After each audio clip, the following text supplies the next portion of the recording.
चला तर मग आज करूया आपण अशी चमचमीत अशी भेळ. त्यासाठी मी सुरुवातीला कच्चे मुरमुरे न घेता घरी चिवडा तयारच होता, मीन्स केलेलाच होता, तो चिवडा घेतला. त्यामध्ये छानपैकी कांदा बारीक केलेला तो टाकला, कट केलेला. त्यानंतर टोमॅटो छानपैकी बारीक केलेला तो सुद्धा टाकला. त्यानंतर थोडीशी कोथिंबीर, थोडा कांदा लसूण मसाला, थोडंसं लाल तिखट आणि त्याचबरोबर त्यात चवीपुरतं थोडंसं मीठ, कारण चिवड्यामध्ये सगळं काही असतं, आणि थोडीशी हळद, लिटल बीट. आणि त्यानंतर छानपैकी असा चाट मसाला, तोही छानपैकी त्यामध्ये स्प्रेड केला.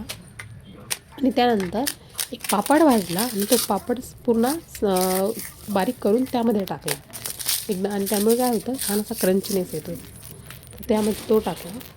आणि नंतर परत शेव त्यामध्ये टाकली, बारीक शेव.